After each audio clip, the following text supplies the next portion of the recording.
الرحمن الرحیم یا ایہا الذین آمنوا اتقوا اللہ وقولوا قولا سدیدا یصلح لکم اعمالکم ویغفر لکم ذنوبکم ومن یطع اللہ ورسولہ فقد فاز فوزا عظیما وقال رسول اللہ صلی اللہ علیہ وسلم کل امتی یدخلون الجنۃ الا من ابا قیل ومن ابا یا رسول اللہ صلی اللہ علیہ وسلم قال من اطاعنی دخل الجنہ ومن عصانی فقد ابا۔ تھوڑا پیچھے کرنا اس کو، ٹھیک ہے، تھوڑا پیچھے کر دو، بس ٹھیک ہے۔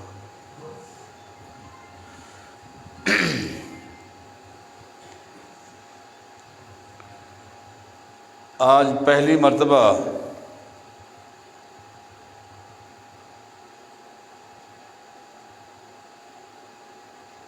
ضلع اوباڑو کے اس حلقے میں، اس مرکز توحید میں حاضری کا موقع ملا ہے۔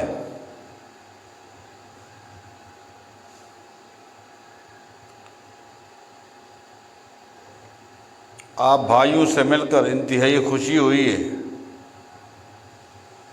اور اس خوشی کی ایک وجہ یہ بھی ہے، عام طور پر جب جمعہ کا خطبہ شروع ہوتا ہے تو سامنے 2 4 6 آدمی بیٹھے ہوتے ہیں، جب جماعت کھڑی ہوتی ہے تو مسجد فل ہو جاتی ہے۔ لیکن آج جب میں اس مرکز میں داخل ہوا، اذان سے پہلے ہی مسجد کا اندر حصہ پورا کا پورا فل ہے۔ یہ آپ بھائیوں کی دینی محبت اور ذوق کی ایک دلیل ہے۔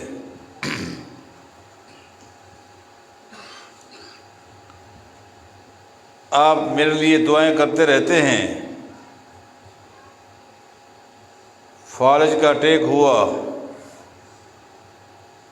اللہ کی توفیق کے بعد آپ بھائیوں کی دعائیں ہیں کہ بہتری آ رہی ہے، مزید دعا کی درخواست ہے انشاءاللہ۔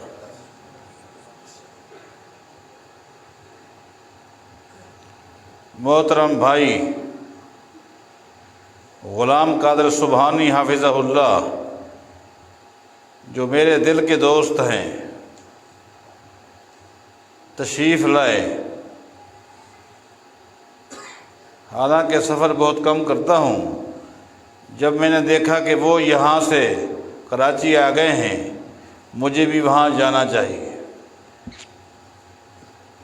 اللہ اس دینی تعلق اور محبت کو ہمارے گناہوں کا کفارہ بنا دے۔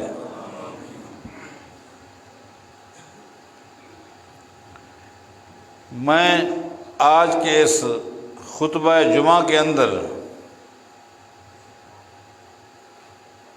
صحیح بخاری کے حوالے سے ایک حدیث آپ کو سنانے لگا ہوں۔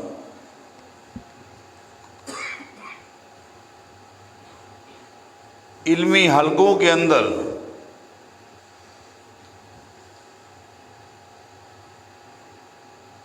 یہ حدیث ہرقل کے نام سے مشہور ہے۔ میں جب یہ حدیث پڑھتا ہوں تو میں بے ساختہ دل سے اللہ کے آگے یہ درخواست رکھتا ہوں کہ اے اللہ، میں تیری قدرت پہ قربان جاؤں۔ کیا ہی تیری شان ہے، کیا ہی تیرا مقام ہے، میں قربان جاؤں کہ 2 اسلام کے بدترین دشمن جمع ہیں۔ اسلام کے دونوں بدترین دشمن جمع ہیں، ایک مکہ کے کافروں کا سردار ابو سفیان بعد میں مسلمان ہو گیا رضی اللہ عنہ،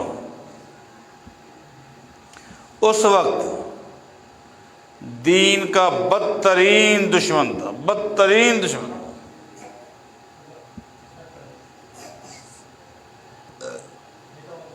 وہ ملک شام میں ہرقل کے سامنے بیٹھا ہے۔ ہرقل کون ہے؟ پوری دنیا کی عیسائیت کا فرما روا،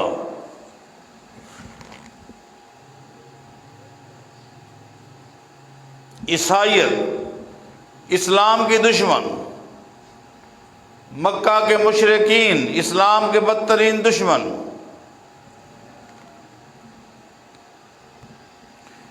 ان دونوں کے درمیان، ہرقل ابو سفیان کے درمیان ایک مکالمہ ہے، مکالمہ ہے، کنورسیشن ہے، باہمی گفتگو ہے۔ جب دو آدمیوں کے درمیان مکالمہ ہوتا ہے تو کوئی ٹاپک ہوتا ہے، کوئی ٹاپک ہوتا ہے، کسی ٹاپک پر گفتگو ہوتی ہے۔ آج دو بدترین دین کے دشمن جمع ہیں، آپس میں مکالمہ ہے۔ موضوع کیا ہے؟ عنوان کیا ہے؟ ٹاپک کیا ہے؟ محمد الرسول اللہ صلی اللہ علیہ وسلم۔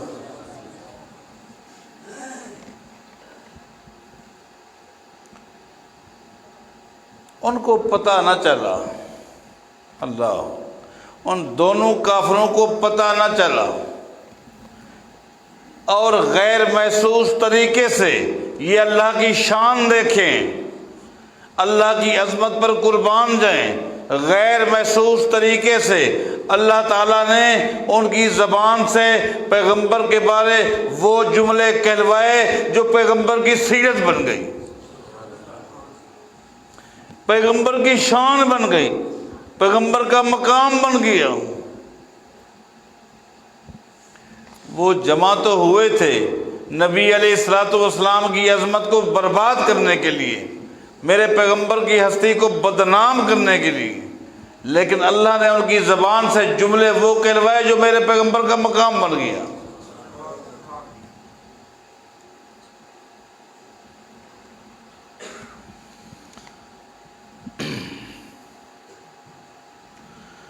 ابو سفیان ہرقل کے پاس کیوں گیا تھا؟ میں آپ کو یہ بات بتا دوں، آج دنیا میں جس طرح امریکہ کی طاقت ہے، اس وقت یہی عیسائیت کی طاقت شام کے بادشاہ کی تھی۔ پوری دنیا کی عیسائیت کا مرکز جس طرح آج یورپ ہے، اس وقت شام تھا۔ ابو سفیان ہرقل کے پاس گیا تھا تاکہ ہرقل کے ذریعے محمد کا ستیہ ناش کروں۔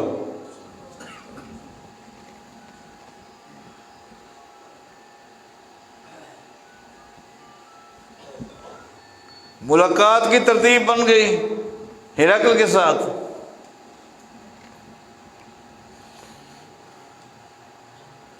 اب ہرقل نے اپنے دربار میں ابو سفیان کو اور ان کے یاروں کو بلا لیا۔ ہاں بھائی،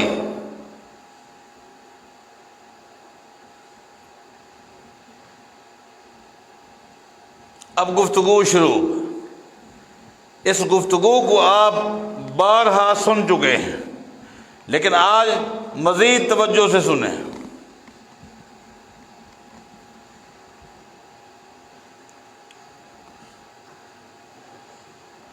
ہرقل نے ابو سفیان سے سوال کیا، بلکہ پورے قافلے کو جو ابو سفیان کے ساتھ آیا ہوا تھا سب کو مخاطب کیا اور کہا، ایکم اقرب نسبا، لہذا الرجل الذی یزعم انہ نبی، او مکہ والو، او حجاز والو، او عربیو، تمہارے ملک میں، تمہارے شہر مکہ میں جس شخص نے نبوت کا دعویٰ کیا ہے،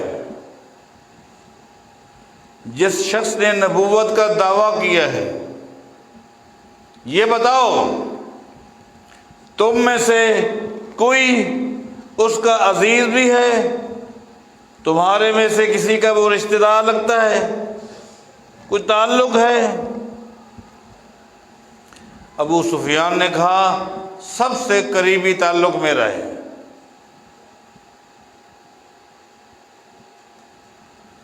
انا اقربہ نسبا، میں اس کی نبوت کو نہیں مانتا، میں اس کی رسالت کو نہیں مانتا، میں اس کو سچا نبی تو نہیں مانتا، میری ان کے ساتھ لڑائیاں ہیں، جنگیں ہیں، اس نے باپ دادے کے دین کو لات ماری،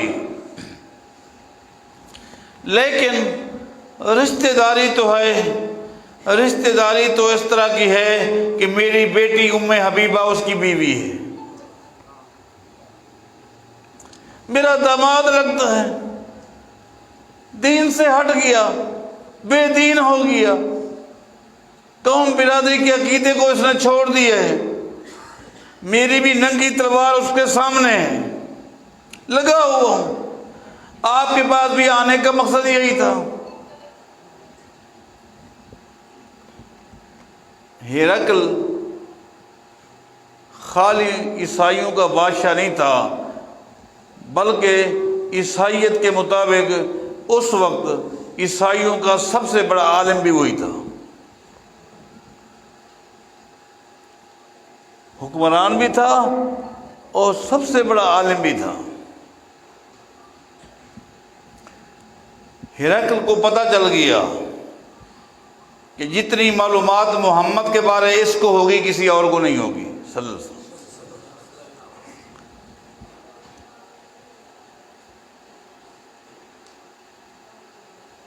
اس نے کہا جو میں آپ سے پوچھوں سچ بولنا، میرے دفتر میں جھوٹ نہیں چلتا،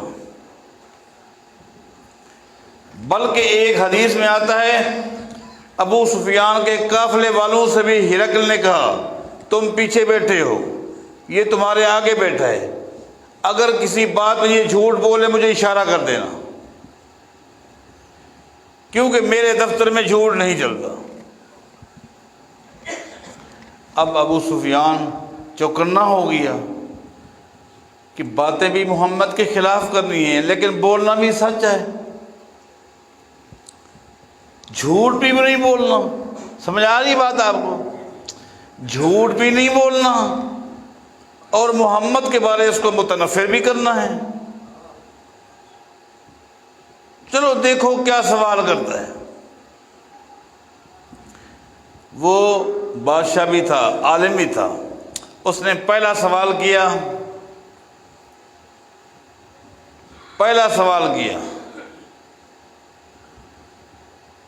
کہ یہ بتا نسب نامہ جو ہے اس کا کیف نسبہ فیکم، محمد جو ہے صلی اللہ علیہ وسلم نسب نامے کے لحاظ سے کیسا آدمی ہے؟ نسب نامہ جس کو آج کل ہم اہمیت نہیں دیتے، حالانکہ اس کی بڑی اہمیت ہے۔ کس کا بیٹا ہے؟ کسی زانی کا بیٹا ہے، چور کا بیٹا ہے، ڈاکو کا بیٹا ہے، شرابی کا بیٹا ہے، بتاؤ کہ محمد کس کا بیٹا ہے؟ اس کا باپ کیسا تھا، دادا کیسا تھا، معلومات دے۔ نسب نامے کا بھی ایک گہرا تعلق ہوتا ہے کہ نہیں ہوتا؟ ہوتا ہے۔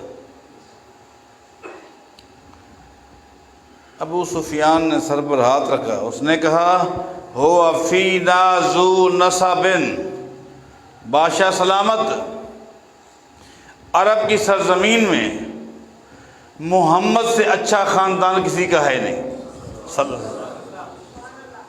اللہ سبحان اللہ۔ کہا نسب نامے کے لحاظ سے، نسب نامے کے لحاظ سے محمد کا کوئی مقابلہ کر نہیں سکتا۔ مقابلہ کیسے کرتے؟ نبی علیہ السلام خود فرمایا کرتے تھے، او لوگو میرے باپ عبداللہ سے لے کر میرے باپ آدم تک چلے جاؤ، میرا کوئی ایک باپ بھی تمہیں زانی نہیں ملے گا۔ میرے پیغمبر فرمایا کرتے تھے، او لوگو میری ماں آمنہ سے لے کر میری ماں حوا تک چلے جاؤ، کوئی ایک ماں بھی تمہیں بدکارہ نہیں ملے گی۔ یہ ہے نسب نامہ۔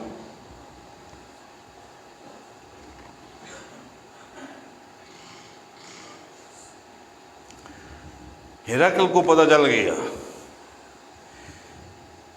کہ اس شخص کا نسب نامہ بڑا مبارک ہے۔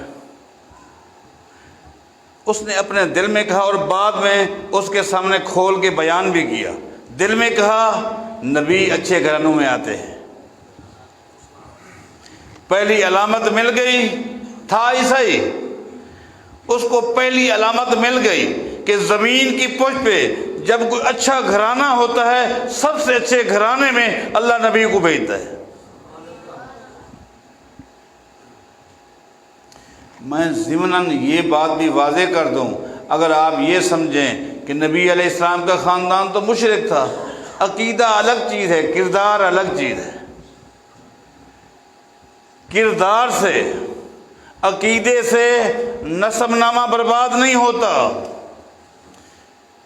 کردار سے نسب نامہ برباد ہو جاتا ہے۔ آدمی سمجھتا ہے میرا فلاں باپ ہے، جبکہ بد کرداری نے نسب نامہ برباد کر دی ہے۔ انبیاء ایسے گزرے ہیں، بعض نبیوں کی بیویاں کافرات تھیں، لیکن کسی ایک نبی کی بھی بیوی زانیہ نہیں تھی۔ زنا سے نسب نامہ برباد ہو جاتا ہے۔ نسب نامے کی حفاظت ہوتی ہے نکاح کے ذریعے، زنا کے ذریعے نہیں۔ آج پوری دنیا میں اپنے آپ کو سب سے اونچا سمجھنے والے یورپ والے، وہاں لاکھوں لوگ آپ کو ایسے ملیں گے جن کو اپنی ولدیت کا پتہ نہیں ہے، جن کو پتہ نہیں ہمارا باپ کون ہے، دادا کون ہے۔ کیوں؟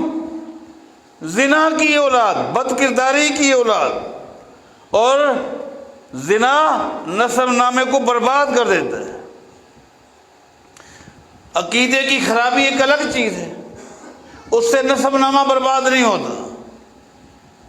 اللہ توفیق دے، بندہ عقیدہ درست کر لیتا ہے، لیکن اگر اللہ توفیق دے نسب نامہ جو برباد ہو گیا ہے وہ صحیح نہیں ہو سکتا۔ اگر ایک بچہ پیدا ہو، ولد الزنا ہو، کیا ہو؟ ولد الزنا ہو، اس کا نسب نامہ تو برباد ہو گیا، چاہے کوئی توبہ بھی کر لے، چاہے اس کی ماں تہجد گزار بن جائے، لیکن نسب نامہ تو برباد کر دیا نا اس نے۔ ہرقل کو پتہ چل گیا کہ محمد کی پہلی علامت تو انبیاء والی ہے۔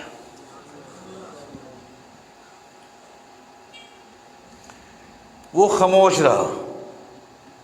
اب دیکھو، خاموش رہا اور سیرت بیان ہو رہی ہے۔ اللہ تعالیٰ صرف میرے پیغمبر کی سیرت صحابہ کے ذریعے نہیں بیان کر رہا، کافروں کے ذریعے، مشرکین، دشمنوں کے ذریعے میرے پیغمبر کی سیرت بیان ہو رہی ہے۔ ہرقل نے کہا ابو سفیان یہ بتا، اشراف الناس اتبعوه ام ضعفاءهم، یہ سارے الفاظ بخاری شریف کے ہیں۔ بخاری شریف کی غالباً یہ تیسری حدیث ہے، شروع کی حدیث ہے۔ اس نے کہا اشراف الناس اتبعوه ام ضعفاءهم، ابو سفیان یہ بتا، جس نے نبوت کا دعویٰ کیا ہے اس کا نسب نامہ تو صحیح ہے، ٹھیک ہے، یہ بتا اس پر ایمان لانے والے لوگ کون ہیں؟ غریب ہیں یا مالدار ہیں؟ چودھری وڈیرے ہیں یہ مزدور طبقے کے لوگ ہیں؟ ہرقل بڑا ذہین تھا. ہاں، ابو سفیان نے کہا بل ضعفاء، سب سے غریب ترین کنگڑے لوگ محمد کے متبع ہیں، ایمان لانے والے. ایسے ایسے لوگ ہمارے زر خرید غلام ہیں. جب ہمیں غصہ آتا ہے مکے کی گلیوں میں آگ کی انگاروں پر انہیں لٹکاتے ہیں، پتھروں پہ لٹا دیتے ہیں ہم ان کو. کنگلے پلے کچھ نہیں.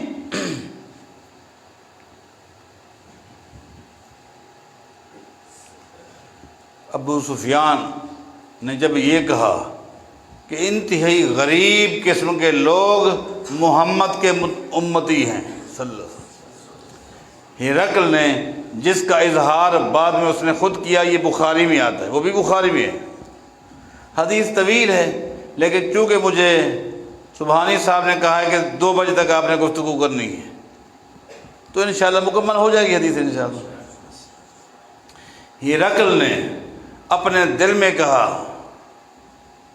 ہمیشہ زمین کی پشت پہ جب بھی نبی آیا ہے اس کو ماننے والے غریب ہوتے ہیں. محمد کے اندر یہ علامت بھی نبوت والی ہے. اللہ، غریب لوگوں نے اسلام قبول کیا، غریبوں نے اسلام قبول کیا، اور یہ حقیقت ہے. سابقہ انبیاء کی امتوں پر نگاہ دوڑیں تو یہی. نبی علیہ السلام پر بھی ایمان لانے والے کون؟ بلال حبشی.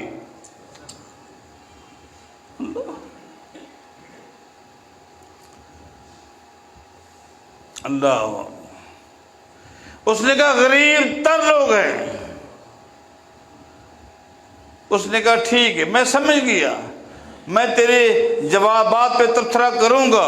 ہرقل نے کہا آگے چل، یہ بتا حل ارتد احد منہم سختۃ لدینہ، کیا کبھی ایسا بھی ہوا ہے، یہ تیسرا سوال ہے، یہ کبھی ایسا بھی ہوا ہے کہ کوئی شخص آیا ہو محمد کا، اس نے کلمہ پڑھا ہو صلی اللہ علیہ وسلم، اس کے بعد پھر واپس مرتد ہو گیا ہو؟ ایسا ہوا ہے؟ شوق کے ساتھ آ گیا ہو، کلمہ پڑھ لیا ہو، پھر واپس چلا گیا ہو، ایسا بھی ہوتا ہے؟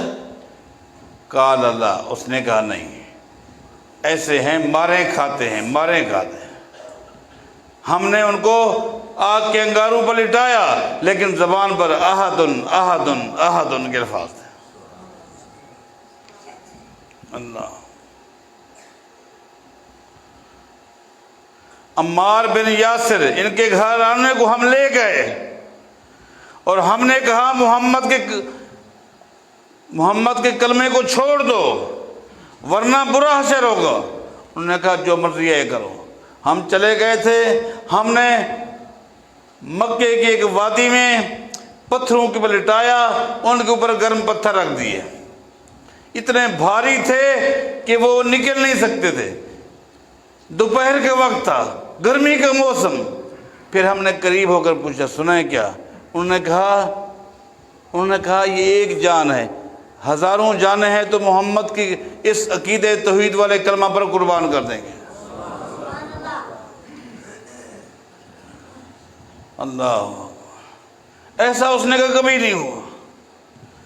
جو جاتا ہے واپس پلٹ کے نہیں آتا، اسی کا ہو کے رہ جاتا ہے.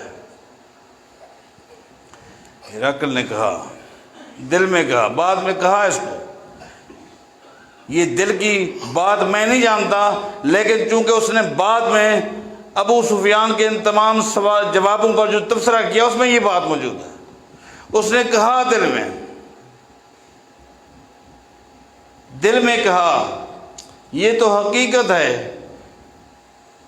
اسلام کی لذت ایسی ہے جو بندے کو واپس نہیں جانے دیتے. یہ بھی لگتا ہے کہ محمد کی سچائی ہے. سوالات کی بچھاڑ کر دی. میں نے چونکہ بڑی باتیں تفصیلی کرنی ہیں، لیکن یہ سامنے گھڑی وہ لگائی ہے جو بڑی تیز رفتار میں چل پڑی ہے. اس نے بڑے سوالات کیے. مثلا انہوں نے کہا ایزیدون ام ینقصون، ابو سفیان یہ بتا محمد کے ماننے والوں کی تعداد بڑھ رہی ہے یا کم ہو رہی ہے؟ اب چونکہ وہ کہتا ہے کہ میں مجبور تھا کہ جھوٹ نہیں بولنا، اور میں اپنی قوم کا علاقے کا سردار تھا، اگر میں جھوٹ بولتا بھی اور پیچھے سے کوئی لقمہ دیتا یہ غلط کہہ رہا ہے، میرا کیا بنتا؟ میری تباہی ہو جاتی. اس لیے میں نے کہا بل یزیدون، محمد کے ماننے والوں کی تعداد مستقل بڑھ رہی ہے. اللہ، تعداد بڑھ رہی ہے. اس نے کہا هل كنتم تتهمونه بالكذب قبل ان يقول ما قال. ابو سفیان یہ بتا نبوت سے پہلے وہ 40 سال تمہارے بیچ میں رہا ہے، 40 سال کا عرصہ ہے. اس دوران تمہارے ساتھ خوشیاں، غمیاں، لین دین، معاملات، کاروبار. یہ بتا محمد کو زندگی میں کبھی ایک مرتبہ جھوٹ بولتے ہوئے دیکھا ہے؟ اللہ. ابو سفیان نے کہا ہرقل،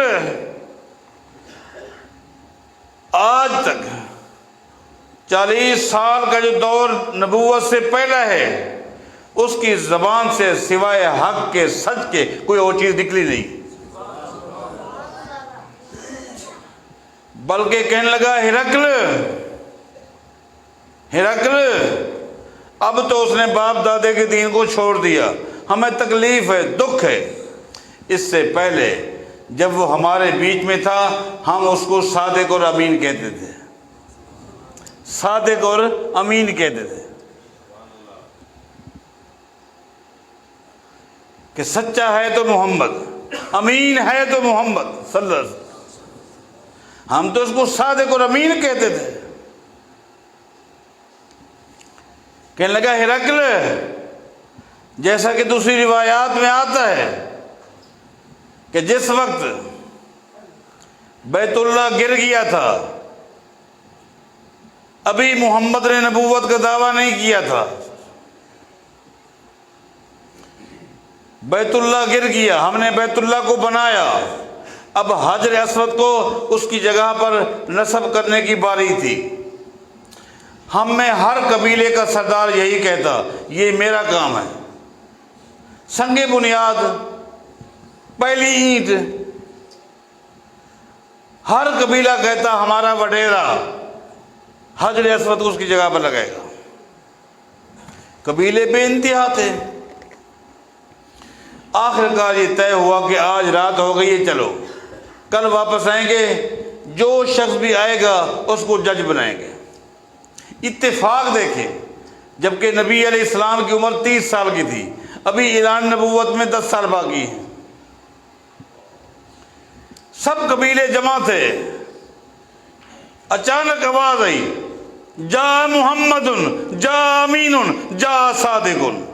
او خوش ہو جاؤ، خوش ہو جاؤ، ایک ایسا شخص آ گیا ہے جس کے فیصلے پر کسی کو اختلاف نہیں ہوگا. محمد آ گیا، امین آ گیا، صادق آ گیا صلی اللہ علیہ وسلم.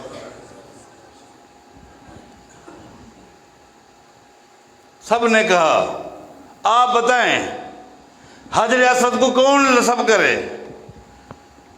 حالانکہ نبی علیہ السلام نے نبوت کا اعلان نہیں کیا تھا، 30 سال کا نوجوان ہے. نبی علیہ السلام نے فرمایا ایک چادر بچھاؤ. چادر بچھائی. کہا کہ جتنی قبیلے ہیں ہر قبیلے کا سردار چادر کو پکڑ لے. تمام قبیلوں کے سرداروں نے چادر کو پکڑ لیا. نبی علیہ السلام نے حجر اسود کو اس چادر کے اندر رکھا. دیکھو آج بھی کافروں کو پتہ نہیں چلا کہ حجر اسود کو کون رکھ رہا ہے.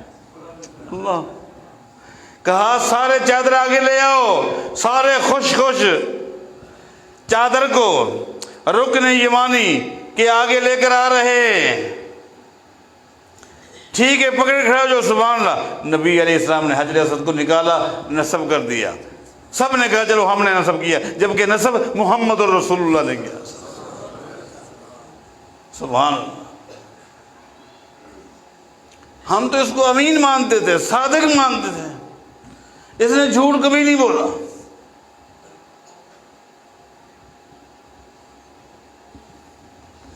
ہرقل نے کہا چلو ٹھیک ہے. اعلان نبوت سے پہلے کی یہ سوالات تھے, تو نے جواب دے دیے. اب وہ اس نے نبوت کا اعلان کر دیا. اب تمہاری اس کے ساتھ لڑائیاں ہیں, جنگ ہے, جہاد ہے. یہ بتاؤ حل یغدر ہو, کیا کبھی لڑائی میں دھوکہ دیتا ہے؟ لڑائیوں میں وعدے ہوتے ہیں, وعدہ خلافی کرتا ہے. کوئی تمہارے ساتھ وعدہ کرتا ہو پھر وعدے کی خلاف ورزی کرتا ہو. لڑائیوں کے بعد کیا ہوتا ہے؟ آخر کچھ معاہدے ہوتے ہیں, صلح نامے ہوتے ہیں. محمد کا مزاج کیا ہے صلی اللہ علیہ وسلم؟ ابو سفیان نے کہا لڑائیاں بھی ہوئی ہیں, اس کے بعد صلح بھی ہوئی, لیکن آج تک اس نے جو کہا وہ کیا. جو کچھ محمد کی زبان سے نکلتا ہے وہی اس کا عمل ہوتا ہے. حضرات آپ کو چاہیے کہ بخاری کی اس حدیث کو بخاری کھول کے پڑھیں, آپ کو مزہ آئے گا انشاءاللہ.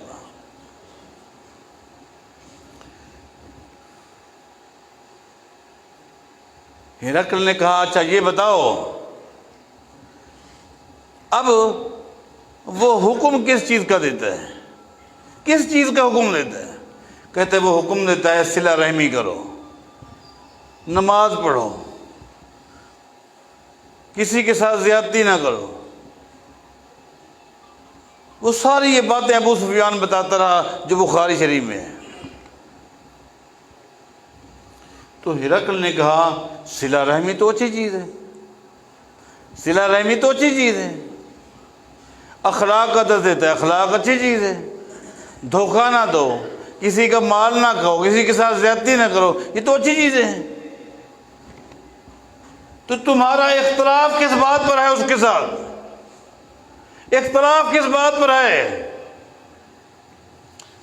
ابو سفیان نے کہا دو نقطوں پر اختلاف ہے, اگر میں آپ کو بتاؤں گا تو آپ کے رونگٹے کھڑے ہو جائیں گے. دو نقطے ہیں, اس کی وجہ سے ہمارا اختلاف ہے, جانیں ضائع ہو گئی ہیں. ان دو نقطوں پر ہمارا محمد کے ساتھ کمپرومائز نہیں ہو سکتا صلی اللہ علیہ وسلم. ہرقل نے کہا وہ دو نقطے کیا ہیں؟ وہ کیا دو نقطے ہیں جو اتنا اہم ہیں, جن پر تمہارا ان کے ساتھ کوئی کمپرومائز نہیں ہو سکتا, افہام و تفہیم نہیں ہو سکتی؟ کیا ہے؟ ابو سفیان نے کہا پہلا نقطہ یہ ہے کہ وہ کہتا ہے اعبدوا اللہ وحدہ ولا تشرکوا بہ شیئا, ایک اللہ کی عبادت کرو, ایک اللہ کی عبادت کرو.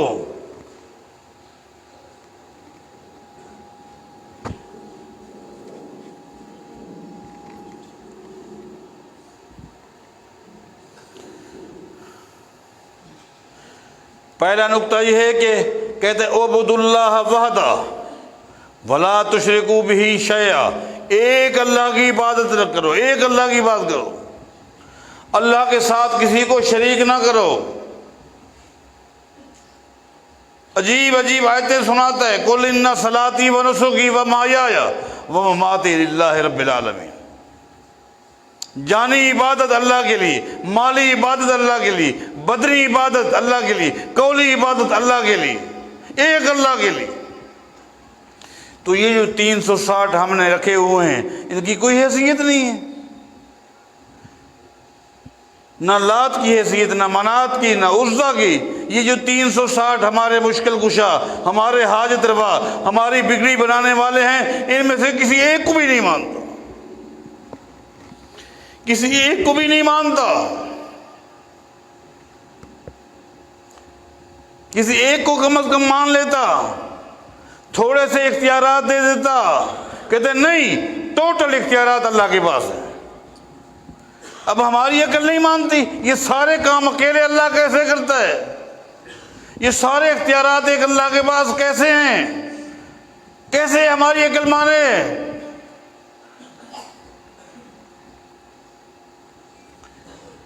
ہرقل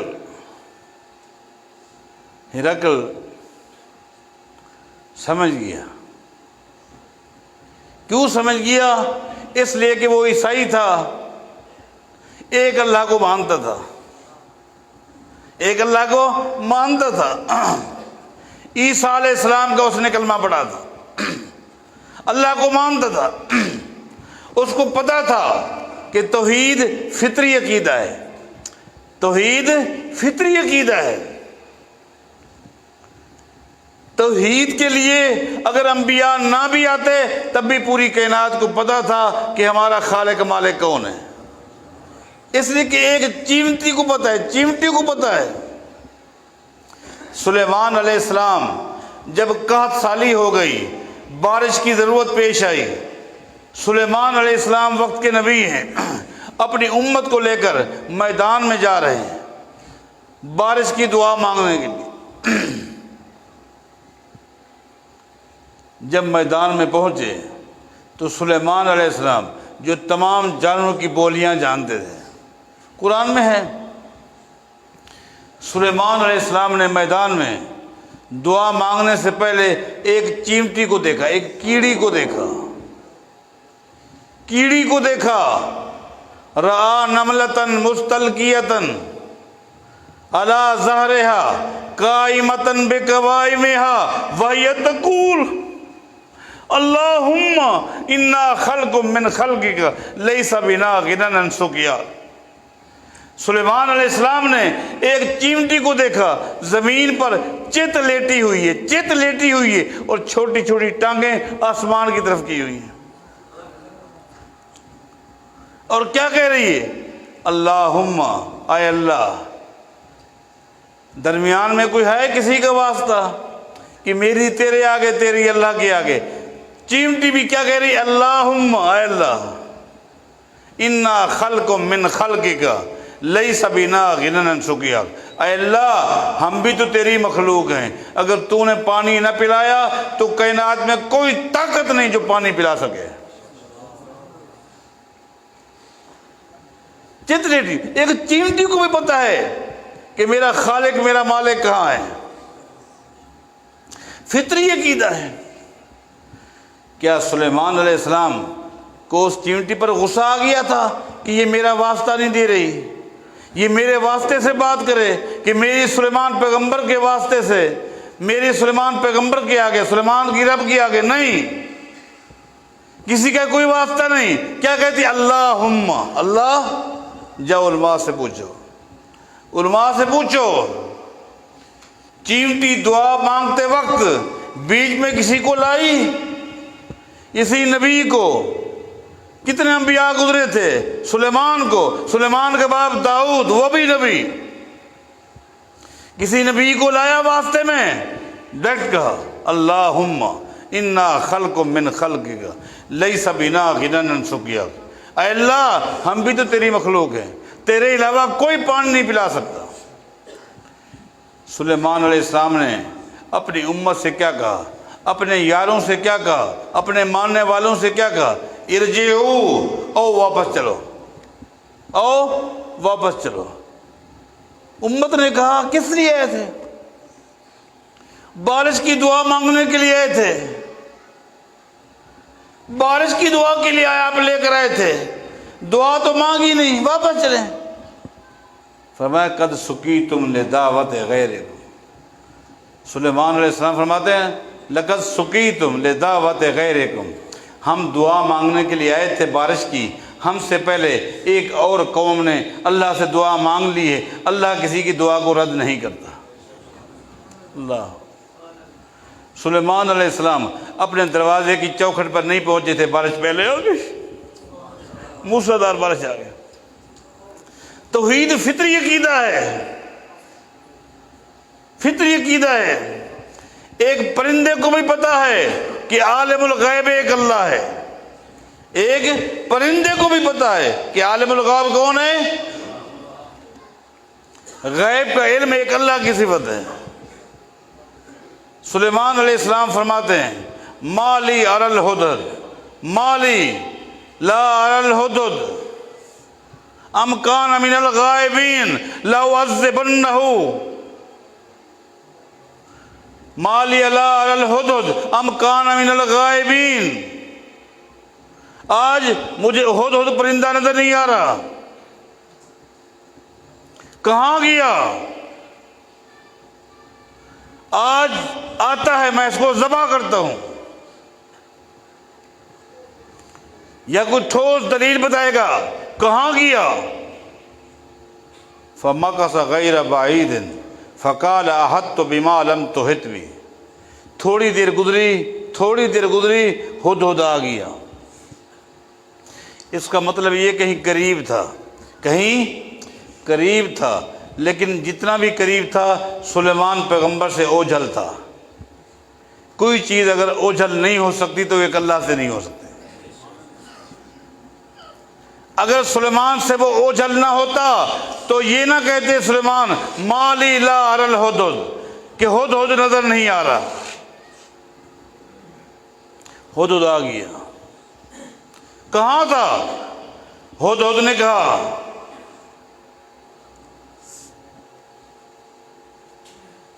قال احطت بما لم تحط بہ، احطت بما لم تحط بہ، اے سلیمان تو پیغمبر بھی ہے، تو نبی بھی ہے، لیکن آج میں تجھے ایک ایسی بات بتاتا ہوں جس کا تجھے بھی علم نہیں ہے، کیونکہ علم غیب ایک اللہ کی صفت ہے۔ یہ ایک فطری عقیدہ ہے، فطری عقیدہ ہے۔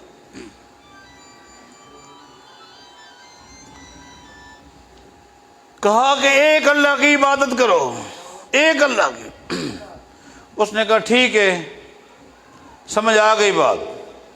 دل میں کہا اس کا مطلب یہ کہ محمد جو ہے وہ ہر جائی نہیں ہے بلکہ یک جائی ہے، وہ قوم کو در در کی ٹھوکریں نہیں کھلاتا۔ چوری ہو گئی، فلاں بابے کے دربار پہ جاؤ، وہاں سجدے لگاؤ۔ بیماری نے گھیر لیا، فلاں دربار پہ جاؤ، در در کی ٹھوکریں نہیں کھلاتا۔ اس کا مطلب یہ ہے کہ ہرقل دل میں کہہ رہے، اس کا مطلب یہ کہ محمد جو ہے یک جائی ہے، ہر جائی نہیں ہے۔ ہاں، اور کیا نکتہ ہے جس پر تمہارا اس کے ساتھ کمپرومائز نہیں ہو سکتا؟ کہتے جی ہاں، دوسرا نکتہ یہ ہے، کہتا ہے کہ وَاتْرُكُوا مَا يَقُولُ آبَاؤُكُمْ، وَاتْرُكُوا مَا يَقُولُ آبَاؤُكُمْ۔ محمد کہتا ہے کہ سنو، دین اسلام میں کسی کی برادری کی نہیں چلے گی، کسی کے وڈیرے کی بات دین نہیں ہے، کسی کے خاندان کی بات دین نہیں ہے۔ دین اللہ کی وحی کا نام ہے، اور اللہ کی وحی میں دو چیزیں ہیں، ایک اللہ کی کلام ہے، ایک محمد کی کلام ہے، ایک قرآن ہے اور ایک حدیث ہے۔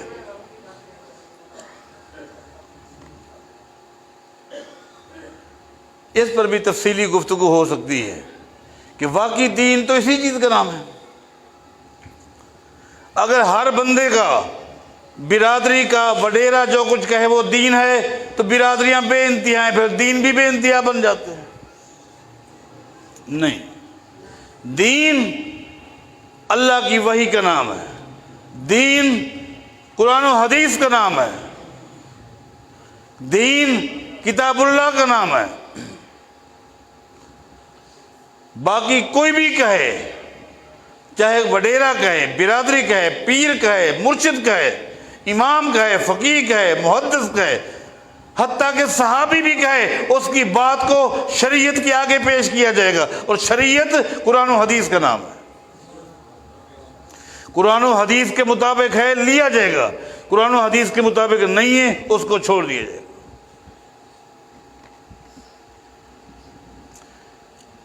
یہ دین جس کو کھلونا بنا دیا گیا، شطرنج کا کھیل بنا دیا گیا، جو کچھ وڈیرے نے کہا وہ شریعت۔ اللہ کے بندو، اسلام نے کہا تم ہر ایک کی اطاعت کرو، باپ دادے کی بھی اطاعت کرو، وڈیروں کی بھی اطاعت کرو، حکمرانوں کی بھی اطاعت کرو، اکابرین کی بھی اطاعت کرو، لیکن سب کی اطاعت مشروط ہے، سب کی اطاعت مشروط ہے۔ غیر مشروط اطاعت صرف محمد الرسول اللہ کی۔ مشروط اطاعت، غیر مشروط اطاعت کا معنی کیا ہوتا ہے؟ مشروط اطاعت کا معنی ہے جو کچھ باپ کہے پہلے شریعت سے پوچھو اس کے بعد مانو، ماں کہے شریعت سے پوچھو اس کے بعد مانو، امام کہے، خطیب کہے، وزیر کہے، وزیر اعلیٰ کہے، وزیر اعظم کہے، جو کچھ کہے اس کی بات پر عمل کرنے سے پہلے شریعت سے پوچھو۔ اور جب نبی علیہ السلام کہیں تو پھر شریعت سے نہیں پوچھنا، اس لیے کہ پیغمبر کی بات خود شریعت ہے۔ یہ حق اللہ کی مخلوق میں، یہ حق صرف محمد الرسول اللہ کا ہے کہ وما ينطق عن الهوى ان هو الا وحی یوحی۔ پیغمبر کا یہ اعزاز ہے، یہ حق اللہ نے پیغمبر کو دیا ہے کہ جن کی زبان سے سوائے اللہ کی وحی کے کچھ نکلتا ہی نہیں۔ یہ حق کسی اور کا نہیں ہے، اور آپ مت دیں۔ حضرات، گھڑی کو دیکھ دیکھ کے میں تھک گیا، بولتے بولتے نہیں تھکا۔ حضرات، جب ابو سفیان کے جواب سارے مکمل ہو گئے تو ہرقل نے ایک ایک نقطے پر تبصرہ کیا۔ تبصرے کے بعد آخر میں کیا کہا؟ ہرقل جو پوری دنیا کی عیسائیت کا سب سے بڑا بادشاہ تھا، اس نے تبصرے کے آخر میں کیا کہا؟ ابو سفیان سے کہا ان کان ما تقول بہ حقا، ان کان ما تقول بہ حقا فسیملک موضع قدمی ہاتین۔ اے ابو سفیان، میں نے تجھ سے اس کی ذات کے متعلق، اس کے خاندان کے متعلق، اس کے کردار کے متعلق، اس کے اخلاق کے متعلق، اس کے عقیدے کے متعلق، اس کی دعوت کے متعلق بہت سارے سوالات کیے ہیں اور تو نے جوابات دیے ہیں۔ ان کان ما تقول بہ حقا، سن لے، اگر تیرے جواب درست ہیں، اگر تیرے جواب درست ہیں اور تو نے اپنے کسی جواب میں جھوٹ نہیں بولا تو پھر سن لے، آج جہاں میری حکومت ہے ان قریب یہاں تخت محمد کا ہوگا۔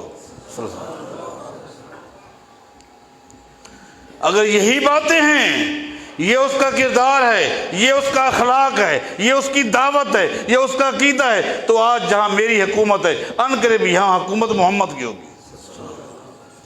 اور آگے کیا کہا؟ لو کنت عنده لغسلت عن قدمائه، اوہ قربان، لو کنت عنده لغسلت عن قدمائه۔ اگر زندگی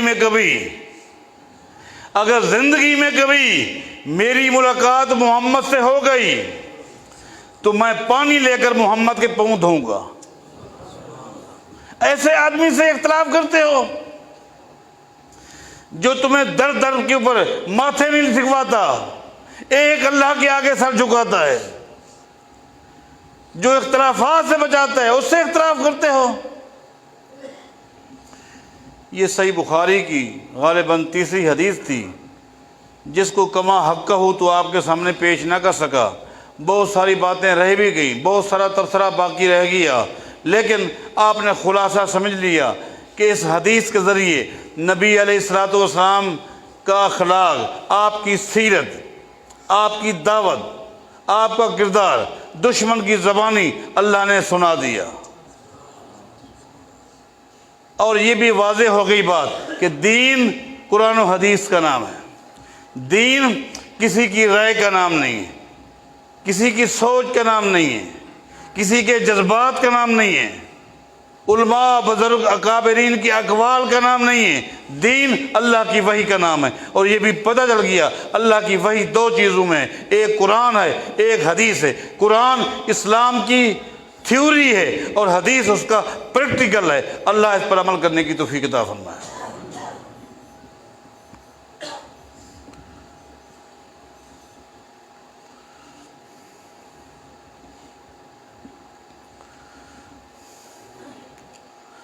ان الحمد للہ نحمدہ ونستعینہ ونستغفرہ ونعوذ باللہ من شرور انفسنا وسیئات اعمالنا من یہدہ اللہ فلا مضل لہ ومن یضلل فلا ہادی لہ واشہد ان لا الہ الا اللہ وحدہ لا شریک لہ واشہد ان محمدا عبدہ ورسولہ اما بعد فإن خیر الحدیث کتاب اللہ وخیر الہدی ہدی محمد صلی اللہ علیہ وسلم وشر الامور محدثاتها وکل محدثۃ بدعہ وکل بدعۃ ضلالہ وکل ضلالۃ فی النار۔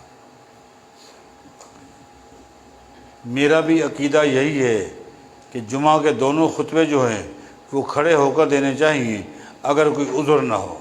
عذر کی بنا پر میں نے بیٹھ کر پہلا خطبہ بھی دیا اور یہ دوسرا خطبہ ہے۔ اللہ تعالیٰ سے بالخصوص میرے لیے دعا کرے اللہ تعالیٰ مجھے پہلے کی طرح کھڑے ہو کر خطبہ دینے گفتگو کرنے کی توفیق عطا فرمائے۔ اے اللہ، اے اللہ، اے اللہ، ہم سب تیری مخلوق ہیں۔ تیرے آگے ہماری درخواست ہے کہ ہمارے جتنے دینی بھائی، جتنی ہماری دینی بہنیں جو بھی ایمان پر، اسلام پر فوت ہو گئے ہیں، اے اللہ تو ان سے راضی ہو جا۔ اے اللہ تو ان کی بخشش فرما دے۔ اے اللہ جتنے دوست موجود ہیں ان میں سے جس کے والدین یا والد یا والدہ، بہن بھائی، اقربا، دوست احباب جو بھی ایمان اور اسلام پر فوت ہو گئے ہیں، اے اللہ تو انہیں معاف فرما دے۔ اے اللہ ان کی قبروں کو منور فرما دے، جنت کا باغیچہ بنا دے۔ اے اللہ جو بیمار ہیں انہیں صحت کاملہ عطا فرما، گھروں میں، ہسپتالوں میں کسی بھی مرض میں مبتلا ہے، اے اللہ صحت عطا فرما۔ اے اللہ جو پریشان حال ہیں ان کی پریشانی دور فرما۔ اے اللہ جو بے اولاد ہیں ان کو اولاد نصیب فرما۔ اے اللہ مسلمانوں پہ رحم فرما۔ اے اللہ دنیا میں مسلمان جہاں بھی رہتے انہیں عزت عطا فرما، انہیں غلبہ عطا فرما۔ اے اللہ جو دنیا کے اندر طاقتیں تیرے دین کو، اسلام کو مٹانا چاہتے ہیں، اے اللہ انہیں تتر بتر کر دے۔ اے اللہ انہیں پارا پارا کر دے، صفحہ ہستی سے مٹا دے۔ اے اللہ عالمی سطح پر مسلمانوں کو متحد کر دے۔ اے اللہ عالمی سطح پر آج کفر اسلام کے مقابلے میں متحد ہو چکا ہے، اے اللہ کفر کے مقابلے میں اسلام کو بھی متحد کر دے۔ اقول قولی ھذا وآخر دعوانا الحمدللہ رب العالمین۔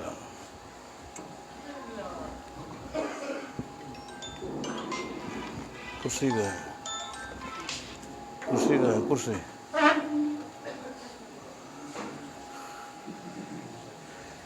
یہاں کے کون ہیں قاری صاحب وغیرہ آئے نماز پڑھائیں۔